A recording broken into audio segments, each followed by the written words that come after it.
guys? It's me, Sergeant here, and I'll be reviewing the Plastic Apocalypse film. So, where to start? Well, what were my expectations when I first watched this film? Well, I'm gonna be completely honest. I wasn't expecting anything great out of this movie, because that day I was watching several anime stop motions. They were all low frame rate, all crappy. And then I saw this one film that's about 20-30 minutes long almost, and I was like, do I really want to spend more of my valuable time watching stop motions, or should I go outside and do something? But I decided to be nice and watch Mr. Ackerman's video. So, what I had to say what I liked about the film? It blew me away. It blew my expectations I was seeing away. It was amazing. What was the feeling I got out of this film after watching it? I thought it was very unique and a very very interesting energy behind it with the film as it progresses. What did I like about this movie? I like a lot about this movie. There's a lot of awesome, very fun, exciting action sequences with the Greens battle with Tan.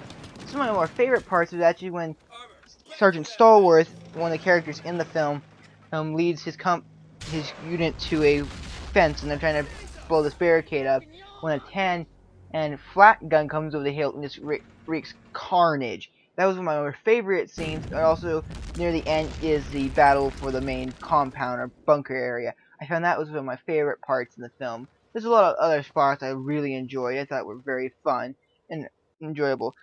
I also found a lot of the sequences very I couldn't stop watching it. They're just so good. Well, so what did not like about this film? Well, there's a few things when I first watched it I didn't like. For example, I didn't like a lot of the language in it, but as I've grown, I guess gotten more mature over time and I've become to realize, hey, the language just doesn't really bother me anymore. Another thing I didn't quite like too much is the execution of prisoners the film shows. So at first I was against it, but over time it actually made me think maybe I should go research and see what the reality is behind it. And I did a lot after hours of research. I came to the conclusion that yes, killing prisoners being executed happens all the time in any war. As sad as to say that, it is true. Another thing I kind of didn't like was some of the characters, like side characters, just the way they acted, I guess. It's not, I don't know how to explain it the best way, but for example, some of the other characters, I thought some of the dialogue was a little iffy at sometimes, but still, I had to also add a note about positivity though, is that the dialogue was mostly improvised. Mr. Ackerman has stated that all the dialogue was improvised. So, for what it is, I thought he did a pretty decent job. You know, some of the parts of dialogue were so, in my opinion.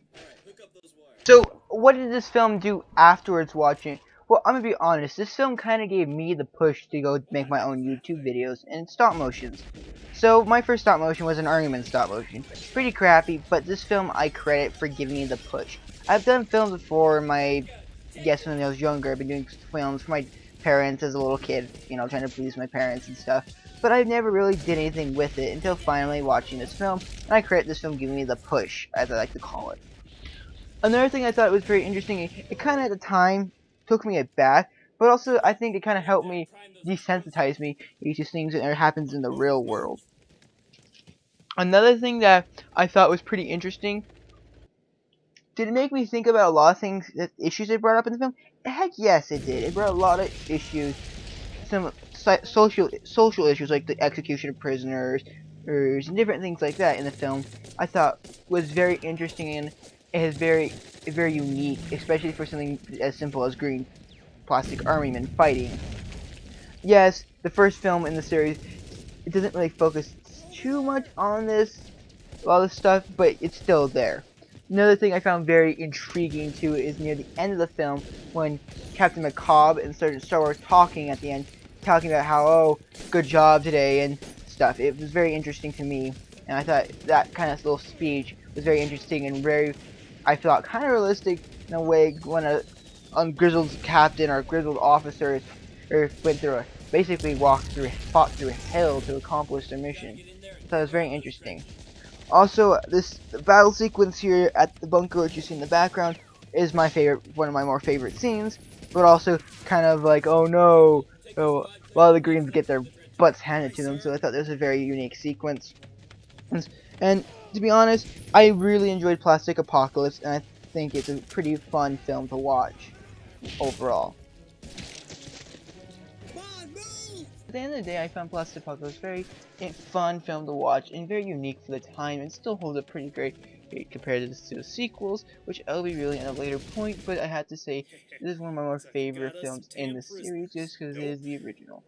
Oh, but as you see in this clip here is one of the bigger scenes of execution that I brought up earlier, where it really just made me think a lot about stuff. Well, this is Sergeant Keesling signing off, and have a great time. And as always, there is only war in a plastic apocalypse. Good work today, Sergeant. You did a superb job breaking through those tan defenses with all you had. Yeah, same to you, Captain. Good job. I know sometimes it got a little excessive, a little out of hand. We had to push it pretty far. Well, at least it got the job done, Captain. Amen, Sergeant.